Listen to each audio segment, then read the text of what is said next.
So here's another tool that I love using and I love carrying with me all the time, no matter if I'm touring or four-wheel driving. It's just a torque wrench, and it's a 1/2-inch torque wrench. This one's the Tool Pro one from Supercheap. And what I love about this specific one is that to lock it, you don't have to twist. It's an up and down motion like that to lock it. And as well, I've used it for ages now, and I bought one from Autobarn, and what had happened is, after a while, there's a little cog in here in the Auto Pro one, and it sheared all the teeth off it. So it became useless after like 6 months of use. And I haven't had any issues with this one, so I really like this one. I'm pretty sure they even come with a lifetime. Yeah, it's a lifetime warranty as well, which is amazing. And so with this, there is a spring inside. When you don't use it, you always back it off to like 0 Newton meters.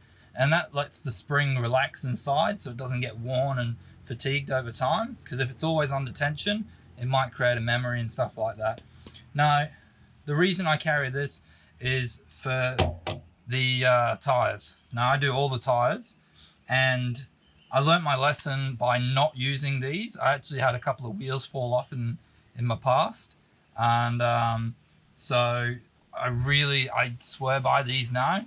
And I've never lost a wheel. I had any issues with nuts, wheel nuts and all that since. So I always run these. And they don't weigh too much. And you can always torque up, you know, any bolt really. And so, yeah, what I'll do now is I'll go through and torque all my wheel nuts up on every wheel. I won't show you every one. And so what I've done is I unlocked it. I've already preset it. And you just twist it until the 0 lines up with the amount of torque you want to put on. For rims, you can just Google the info. I'm pretty sure it's between 100 to 120 Newton meters, and so I'll just put 110 in. And what it'll do is just click it on like that, make sure it's going the right way, obviously, and then you just put some pressure on it. There. And as soon as it clicks like that, it means it's done. And then you just go through, well, you're meant to do it in a star pattern as well. And you go through, there, that one's already good enough.